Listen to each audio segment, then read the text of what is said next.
Washington needs to go all in on the defensive line.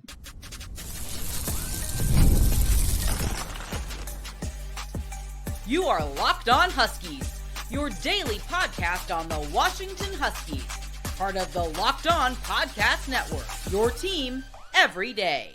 Welcome back in to another edition of the Locked On Huskies podcast. I'm Tomashoff. That's Lars Hanson. He's site editor with Athlon Sports Inside the Huskies. I'm the site editor with Huskies Wire. Thank you for making this your first watch or first listen today, as we are part of the Locked On Podcast Network, your team every day. And today's episode is brought to you by FanDuel. You can start the season with a big return on FanDuel. New customers can place a $5 bet and you'll get started with $150 in bonus bets if you win your first $5 bet. Visit FanDuel.com to get started. Lars got a really fun show coming at all our everydayers today. And just a reminder, wherever you're getting this show, whether you're on YouTube, Spotify, Apple Music, wherever, make sure you hit that subscribe button so you never miss when we post a new episode. Like the video, comment down below. Those are all, leave us a 5-star review. Those are all things that really help us out a lot. A lot of fun stuff that we're going to talk about today. We're going to talk about the Demond Williams factor and what that might mean to players in the portal, especially on the offensive side of the ball. We're going to talk about just what this transfer portal cycle, if Washington is able to manage it correctly, can mean for the future of this team. But with that being said, we're talking about the future. We're going to talk about a realistic future. Right now, we're going to go crazy a little bit. We're going to have a lot of fun, maybe talk about some things that are a little unrealistic, but things that should be expected of this year program, and that's Washington going all in on some of the top players on the defensive line. Yeah, it's one of those situations where there's no excuse because you know what the problem is, you know how to fix it, and you have the resources to fix it. And as a bonus, you also have the coaching staff to fix it as well. So it's not just, hey, well, we can buy guys, but we can't develop them. No, like look at the way Voight Snoopy developed. Look at the way Linneas Davis developed early on in the season. There's some other question marks in terms of guys that maybe didn't get as much playing time. But that's what Jedd has been harping on for the last 2 months. Offensive and defensive line. You have to win. And again, it's one of those cliche football things because it's like, you know, hey, my keys to the game. Well, whichever team, ironically, no, because that's what we do throughout the season. It's like, you know, if whichever team wins in the trenches will win on Saturday. And it's like, right, bravo, good job. But that's the hope. But it's getting the bodies to win up front. There's only so much you can do developing a redshirt freshman 3-star, developing a, you know, former offensive lineman, converted defensive lineman. There's only so much you can do. And those pieces will still be good next year. Don't get me wrong. That's not to belabor that talent that's going to be returning, but it has to be supplemented with go get a premium A1 guy, probably go get a B1 guy, and then go get a rotational piece. So you have kind of 3 different tiers that you're looking at. And there's enough names in the portal, and Jedd does now have the December period to work with, unlike last year. So now all these reasons, when we look at some of the names that we'll be running through in the segment, there's enough FBS talent to where you really don't have to go to the FCS route unless you really kind of want that to be your last guy and, you know, say, hey, you know what, he's got 2 or 3 years starting at Sac State or, you know, whatever, insert FCS school here. Sure. To kind of add into the rotation, kind of mix with Bryce Butler being a JUCO guy and things like that. But other than that, you need to go get at least one truly established guy. Not maybe, I mean, Jaheim Otis is the top of the list in terms of, you know, guys, you know, former 5-star and things like that. But there's a number of other guys on that list as well that are in the SEC that you can say, hey, you know what? Maybe you haven't had a ton of total snaps that we can kind of tap into it with the scheme here in Washington. So let's talk about one of those guys where he's not necessarily an interior player, but this is, I bring up the name Williams Nwaneri as this example. He's a former 5-star edge rusher guy who's got the frame to potentially be one of those hybrid guys who can play inside, play outside a little bit, where former 5-star committed to Missouri, decides to enter the transfer portal after 1 year there. And do we think it's realistic for Williams Nwaneri to end up picking Washington? No, probably not, but these are the kinds of names that we're talking about. Anai White from Texas A&M being another one, where these are the kind of bodies that you look at that and you say a big projectable athlete with all the skill set, all the talent in the world that you could possibly hope for, that, you know, you look at that 2022 Texas A&M, defensive line class and how that worked out. And it doesn't need to look like that where it's, you know, 6, 7, 5-star guys. Obviously, you know, that worked out so well for them. But that's beside the point.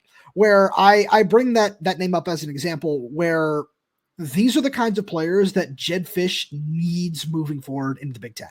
You don't need to line your roster with them. You don't need to say, hey, we need 8, 9 of these guys.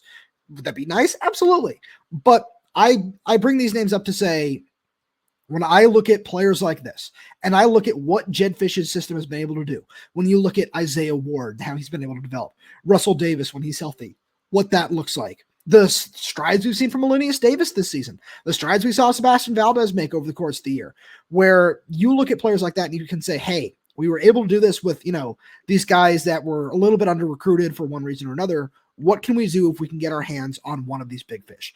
And that's something that I look at and I bring up. Another one is being Deshaun Warner, who we talked about on the show last week, in that same vein of a former top 100 recruit, where is edge rusher the biggest need? No. But then again, Lars, I know there's one guy in particular, defensive tackle, that you want to talk about. Yeah, well, so actually I kind of discovered 2 names at the same time. But one, I'll go to the first one that we talked about last night that I tweeted about, which was Keanu Davis, formerly Keanu Wilhite. Yeah. One guy that, for me, played defensive tackle and defensive end, former Arizona and Washington commit.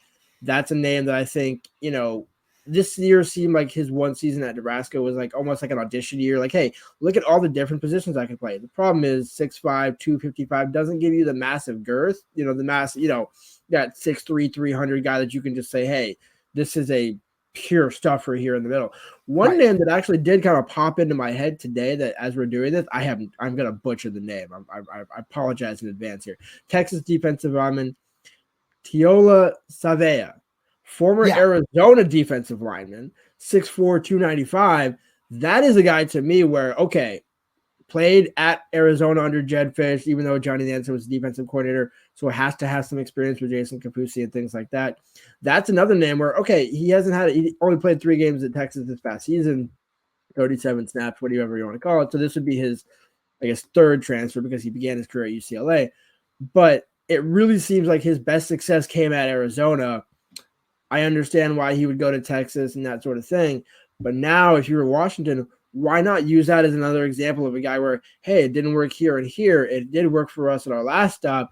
We need a guy like you with your size to pair. And that would be like a 1B addition where you can still go get another tier 1, guy, but you want that beef in the middle to say, you know what, this is a guy we know, probably wouldn't cost a ton just in terms of resources, but a guy that could be a high max value. And then if you just imagine 6'4", 295 and Logan Sagapalu next to it like that, if all goes well, you can find a way to make that work. Exactly. And then there's so many different variations of packages that you can go off of. So for me, those would be 2 guys that I would kind of file in the back of my head. So one more that certainly needs to be at the top of this discussion, and that's Keyshawn Silver, the defensive lineman from Kentucky, where a former 5-star prospect as a recruit, just, he's been somewhat productive over his time there. It hasn't necessarily worked out the way that you might expect for somebody with that, that sort of ranking coming in. But it's another one of those things where it's, hey, you haven't been able to, produce the way that might have been expected of you there. We'll still give you a hefty NIL deal to come over here. You've got that experience in the SEC. Come do that for us up at Washington, where that's kind of the linchpin, where you look at a guy like that, you say, hey, are you able to go get a player of that caliber? And Keyshawn Silver is a fantastic example of this, where 3 years in the SEC, all the sort of resources that you might need, and you say, hey, all of a sudden, we talked about Jedd saying, hey, Javon Parker and Armon Parker, those are guys that we really need back. We'd love to see Linneus Davis do this. We'd love to see Bryce Butler do this. Omar Khan is somebody they expect to take a step forward. Where all of a sudden, if you can get a Keyshawn Silver in the room, that's the kind of player where, hey, we're really comfortable with this guy. And then now we know that we can maybe pair somebody a little bit more inexperienced next to him. Again, you'd like to have 2 or 3 high value players at the position, but that's like one level of prospect where you can say, we can take this guy and kind of figure it out around him, where that's something that we talked about on yesterday's show, Lars. We haven't seen at defensive tackle at Washington in a while, where he wasn't necessarily the run defender, but Levi Onwuzurike is the last guy that I can think of and say, yeah, that's the last game wrecker we truly saw in the middle of the defensive line. But with that being said, we need to talk about just this portal class as a whole and how important it can be to Jedd Fisch's program. which we'll get to right after a message from our good friends over at FanDuel. Get ready to tackle the NFL action with FanDuel, America's #1 sports book, because right now new customers can bet $5 and get $150 in bonus bets if you win. The FanDuel Sportsbook app gives you everything you need to place live bets on the NFL all in one place. So when you get a hunch in the middle of the game, you can check out the latest stats, view live play-by-play, and so much more on the same page where you place your bets. Just visit FanDuel.com to join today. You'll get started with $150 in bonus bets if you win your first $5 bet. That's FanDuel.com. Never waste a hunch. Make every moment more with FanDuel, an official sportsbook partner of the NFL. And I got to keep hammering this point home. The Lions to win the NFC. Love that one. Josh Allen for MVP. Some great odds you can get on those over on FanDuel. We've been talking about them all season long. Go check out those and so many more. So, Lars, let's talk about this cycle as a whole. You and I have talked about the Sun Bowl and what that could mean moving forward, where it's, hey, they got a lot of young pieces. If they all, come back, it seems like the main transfer portal, just departures, might be over at this point in time. We saw a whole lot yesterday. I believe it's 9 scholarship players now that are looking for a new home. But when we look at what could be coming in, if you're able to do this right, you're able to, secure a Wendell Mawe and a Jacob Manu and maybe one or two of the defensive line targets we've talked about over the last couple of weeks.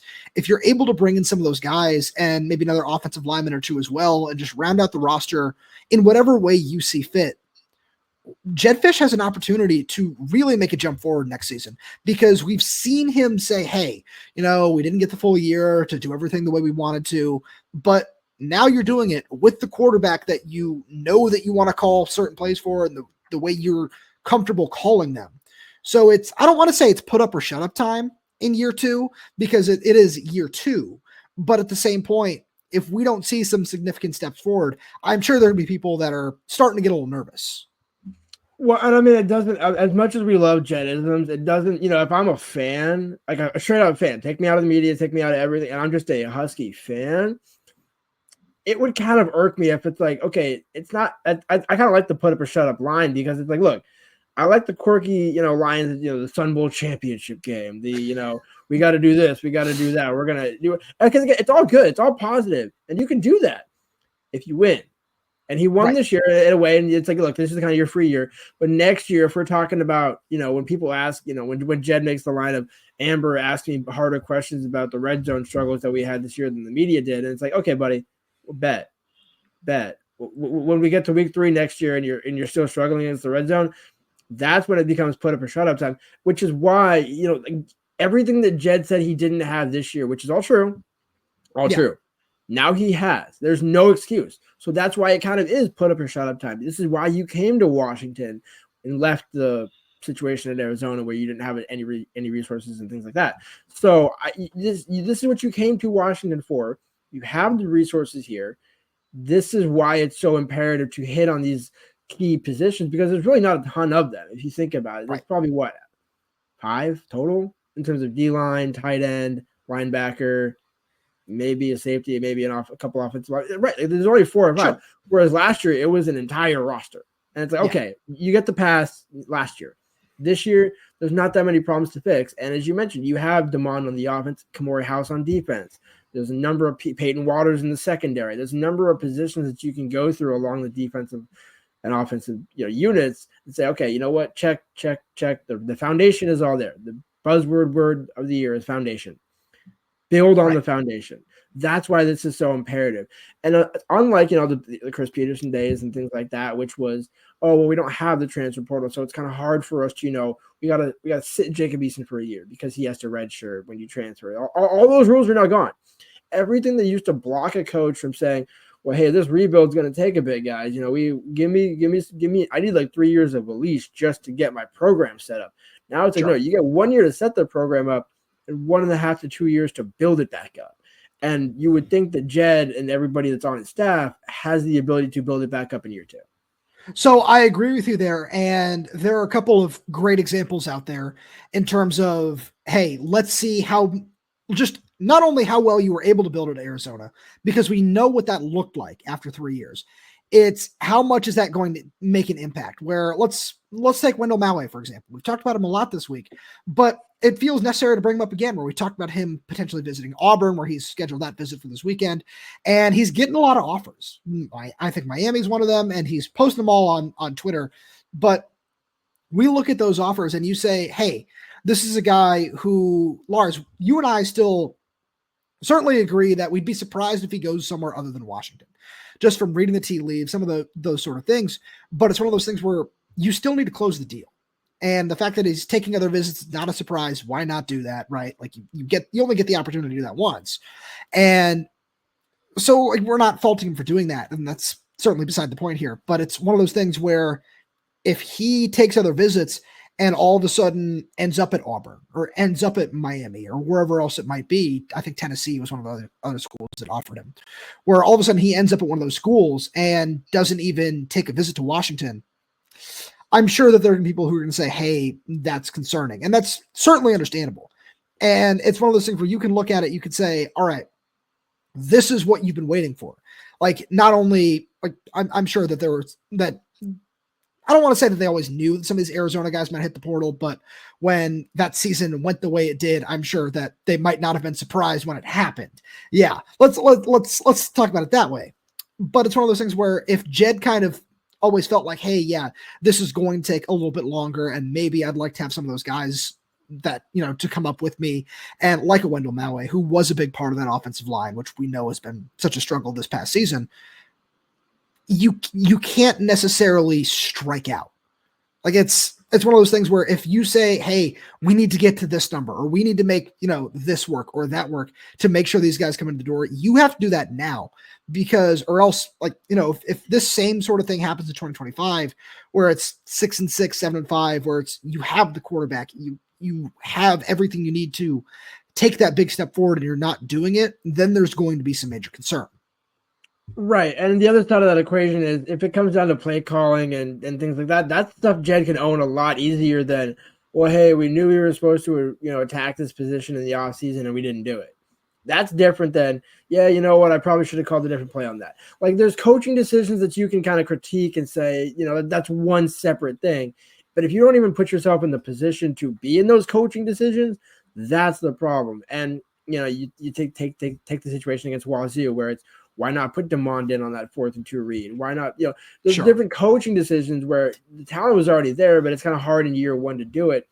Year 2, like, there's no excuse. There really is no excuse. Like, and the other thing, if you think about some of the guys like a Wendell Maui or a Jacob Manu, I'm not sure either of those guys could have. I'm not saying they certainly could have, but it would have been harder to transfer to Washington for this season because you look at Alfonso Tuputala, Carson Bruner, the emergence of Kamori beating out Brian Parham.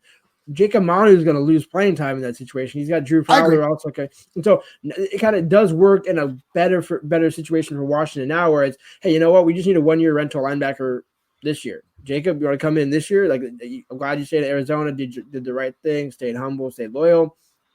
So it wasn't that they struck out last year. It's almost like, hey, last year, I think we both expected, and even players and coaches at UW both kind of insinuated that they thought more guys were going to transfer up. Year 1, I can see where certain guys say, hey, you know what, let me just stay here. Let me play it safe. Let me kind of just put more tape on film.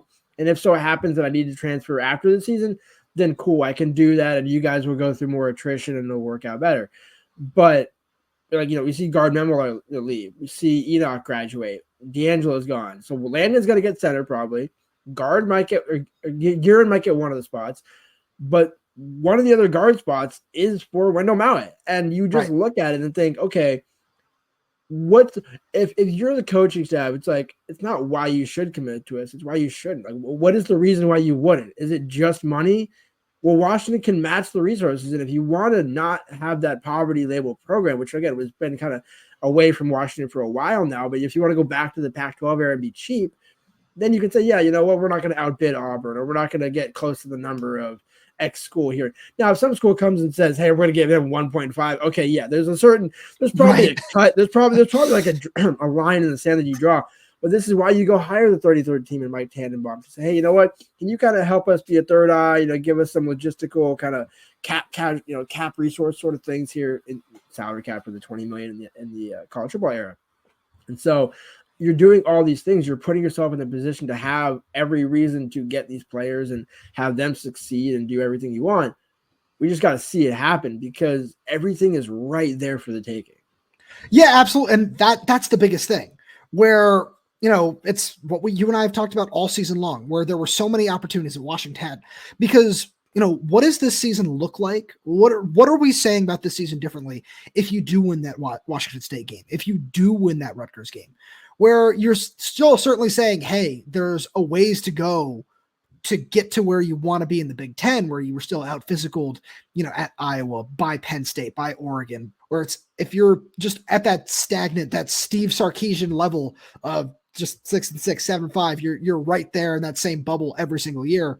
People are going to get impatient coming off of what, where you just were under Kalen DeBoer. And that's okay, because for Washington to be in the realm that fans expect them to be, which is a top, 10, 15, 20 program every single season, you need to make sure that you can't have those long layoffs where you are just a barely bowl eligible team year in and year out. And a lot of that, especially moving forward, would be thanks to Demond Williams, which we'll get to right after a message from our friends over at Omaha Steaks. Nothing delivers comfort and joy quite like the unrivaled quality and taste of Omaha Steaks. It's guaranteed perfection in every single bite, and right now you can save on unforgettable gifts with 50% off site-wide at omahasteaks.com. Plus, score an extra $30 off with promo code COLLEGE. With 5 generations of experience, they consistently deliver the world's best steak experience, and the gifting experts at Omaha Steaks have made it easy to deliver the perfect gift with thoughtfully curated gift packages featuring gourmet favorites. From legendary steaks to mouthwatering desserts and more, save 50% off site-wide for a limited time at omahasteaks.com. Plus, our listeners get an extra $30 off with promo code COLLEGE. That's 50% off at omahasteaks.com and an extra $30 off with promo code COLLEGE. Minimum purchase may apply. So, Lars, when we talk about the transfer portal, we talk about Wendell Maui, we talk about, Jackson Bowers the other day, a potential receiver that might be coming in, or Rayshawn Luke at running back, whatever it might be, whatever position you want to talk about. Demond Williams is certainly a key factor in all this. We've seen how good he can be at many different points this season. He's shown off the arm talent, the athleticism, all of it.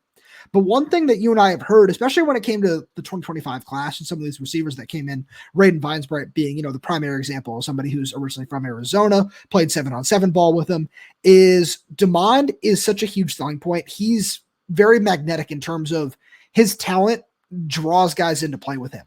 And I'm curious to see if that's going to be an impact in the transfer portal as well. Yeah, well, he's a great kid, got a great personality. I mean, I kind of joked with his dad a couple of times. I'm like, hey, like, he actually is great with the media, but like, he can loosen up a little bit. Like, he can not just give the 10-second, 15-second answer. He can, expand a little bit. Like, look at Will. And I think we kind of noticed that after the Oregon game where he started to be like, it was so short, but I think you're seeing more of the personality start to slowly come out. And you kind of like that because Demond didn't come because he could easily have been like, hey, I'm Jedd's guy. I'm doing this and that. And he's super humble, kind of the antithesis of Kyler Murray. But, with that being said, that's the kind of personality you want to have a quarterback to where guys want to play for that. I remember when Dash Beerley came up for his visit. He was like, yeah, Demond came right up to me and, we talked a little bit. And again, he's not a fake kid. So he's not going to be like, oh, hey, buddy, good. He's never going to be that kid. But the personality, you can see how driven Demond is to winning and succeeding, and in a humble way, and absolutely to be around him better. And I think players, as you mentioned, want to play for guys like that. And it's not that they would want to play for Will, kind of in that similar mold where it's like, hey, look, these guys care. Like, they want to be there for their teammates. And so when you're an offensive lineman, it's like, man, all I got to do is just block him for a couple of seconds and he could take off and run for 40. Sure, I'm good with that. Like, I don't have to, kind of bail out and get thrown under the bus every single time. And there's, if you're a receiver, it's like, yeah, Demond showed that, again, no pick. He had a couple of bad throws, obviously, as a freshman, no doubt, like to be expected. The Indiana game, hello. But with that being said, he never made the same mistake twice. At least I can't recall him making the same mistake twice. And so when you look at all of the reasons that Demond is a selling point, this isn't a Dylan Raiola at Nebraska where, big name, big potential, but, kind of mixed results. It's like, no, everything is there. The Demond has the deed to the house. That's why you're not looking at a transfer quarterback and people's like, hey, shouldn't we get, so-and-so from X school? It's like, no. Just dump everything into Demond. Yeah. Let him run with it, because what we saw from him at Penn State in a loss and what we saw from him at Oregon in a loss was insanely promising, to the point of, it's like, I don't think you need to worry about it, because he's going to get better. He's the type of guy who's going to put the work in the offseason, and both on the film room and in the weight room and things like that. So everything is there. The personality is there. Just gotta make it happen. So, and that's the thing where, because I couldn't have said it any better myself, where you start to look around, and if you're, whatever offensive tackle you might want, where it's, hey, we want to bring another guy there, or you are Wendell Maui or any other potential offensive lineman that you might want to bring in, it's, oh yeah, that dude has, something that's going to make me look better. You could say that at receiver, because we've seen the arm talent. You could say that at tight end. You could say it for running backs, where it's, hey, yeah, I want to run the read option with that guy as my quarterback. It's going to open up so many lanes for me, because he's going to draw a lot of attention. Where those are some of the things where, we've heard it on the high school recruiting trail, and now it's a matter of, can this coaching staff sell that to potential transfers as well? And that's when I look at it moving forward. It's, you can throw on the Oregon game tape and it's, hey, yeah, we had some problems along the offensive line, but look at how good this kid is. We think that you're the perfect person to come in here and fix that. Those are, selling points that I think we might, I don't know if we're necessarily going to hear about them all the time, but that this coaching staff might want to lead with, because this is something that, I was having a conversation about this over text with our good buddy Jake Butt the other day, where he has all the potential to be one of the best quarterbacks in college football. And everything that he showed as a freshman showed that he might be able to be ready to make that jump next season, because we saw what he's able to do in year one and still be super efficient. And like you said, Lars, not throwing interceptions, where that's certainly, if he's able to do that for his entire career, wow, we don't expect that. But I had to get that in there. But when you look at just what his just ceiling is, what everything is, this is why, we wanted to make sure we got to this after the importance of this portal cycle as a whole. It's because of demand. All of this is because of demand, where, and you can insert X quarterback that you might want to in this situation, where it's, hey, if it's this guy or it's that guy, you might not be feeling the same way about it. I'm not going to, say any other name in there and throw somebody in the bus, but because of its demand, because we've seen this otherworldly potential, we've seen that he can be, top X quarterback. I'm sure we'll have some discussions about that over the offseason, but he can be a top 10, top 5, whatever it is you want to say. You have to make sure you can sell that. And that's going to be one of the biggest things. If we are able to see, one of these big names come in, or a couple of them, just saying, yeah, this, 4-star transfer, this really highly rated guy that had all these different offers, like decides to choose Washington to play tight end or play receiver or play offensive line, you'd really hope that demand is a very significant part of selling that to these guys. Yeah, I mean, as much as Fisch loves his whole cliches and his things and his sayings, I mean, demand's draw. Yeah. That's all you got to do. Hey, demand's draw. You can put a graphic up there and say, look at all the guys that want to play for demand. And there's so many different ways to look at it. And that's the other side of this staff, and especially Jedd in particular, that is promising. It's not that he's a used car salesman, but he does know how to sell very well. He can sell, the old cliche of, you could sell ketchup popsicle to a white, to a woman in white gloves. Like you can really do. You can sell ice cream to an Eskimo. You can sell all those sorts of, the easiest sells and the hardest sells you can make happen. And when you have a quarterback like Devon, who, and that's the other side of this equation, is going to have multiple years. So you're looking at some of these guys saying, hey, whether you want to be a 1-year guy or a 2-year guy, Demon's going to be your quarterback, right? At least for now. Jedd says for the next 3 years. I love Jedd for that, but like we'll see. But if he turns into what I think he's going to be, which is a combination hybrid of Kyler Murray's legs and Russell Wilson's deep ball and accuracy, like that to me is a perfect match for what Jedd wants to do with the system. And you look at how both those guys have made it in the league. Obviously, 2 different systems, 2 different situations, and all those sorts of things. But that type of talent is very rare. But that's the thing, where I'm sure that people are like, oh, it's not going to be that. You can't, compare him to an all-pro or number 1 overall pick and Heisman winner and that sort of thing, where, I mean, yeah, are those unfair expectations? Absolutely. And I'm not trying to refute your point, but it's one of those things where he has all that sort of potential, because, and this isn't just, things that we're saying. It's the way Jedd talks about him. That's the biggest part of all this, where he talks about, his competitiveness and his drive to get better every single day, the way he's learning in the film room, the way he's learning on the field, the way he makes plays, what we've seen him do at practice, what Jedd has certainly seen him. Like, you don't call somebody the future of your program for no reason. Like, we know that Jedd is certainly somebody who likes to make big statements, big provocative statements, if you want to just use that term, and sell things the best way possible. But from everything that Damon has shown, that's certainly what Jedd expects out of him moving forward. And whether he lives up to it or not, I truly believe that he can. Like, you have to make sure that you put him in the best position to do that. And the way that you can do that is by selling him, by saying, hey, if it's the Rice offensive tackle, or the kid at Nevada, or whoever it might be, you say, hey, look at everywhere you can go. Do they have a quarterback like we do?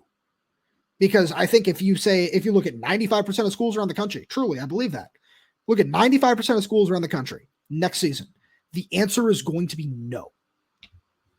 I 100% agree, but let's not forget the real reason why Jedd said Damon is the future of the program in the face of Washington football moving forward mid-season, because he didn't want him to transfer. Let's not forget that. Notice my wink. That's I was going to say, for all the audio listeners out there. but that was clear as day. I mean, and if not for Will, Damon's probably starting day one. But It was a good situation for Damon to kind of learn how to be a college quarterback. Not that he didn't necessarily know how, in terms of he couldn't figure it out on his own, but it's always good. It's almost like a rookie quarterback coming in the NFL when you have a older veteran, but a guy who's not going to be a guarantee. He's on like a 1 year deal. You bring in a 1 year quarterback, like a Jim Sorgi, like a guy that can teach in the book, help you lead the offense. You're not going to expect a ton, but you're also going to expect to have a winning season, or at least a 500 season, and help him build for the next 2 or 3 years, which is exactly what happened. Oh, I completely agree. But Lars, with that being said, we should probably get out of here for the day. As always, thank you so much for being here. Thank you all every day for tuning in. We really do appreciate your support. And thank you so much for making Locked On Huskies your first listen today. Now, for your second listen, check out the Lockdown Big Ten podcast. Our guy Craig Sheeman puts the Big Ten first when everyone else overlooks it. You can find Lockdown Big Ten on YouTube or wherever else you listen to your podcast. And that's also where you can find this podcast. So make sure you subscribe wherever you get your podcast. So that's YouTube, Spotify, Apple Music, Amazon Music. We're there. We're everywhere. We're updating the channel through content every single day. So make sure you click that like button, click that little bell so you never miss when we post a new video. If you have any questions, comments, concerns, drop them right down below in the comment section. And if you're audio only, please leave us 5-star reviews. It does help us out a lot. Thank you so much for tuning in, and we'll talk to you on Thursday.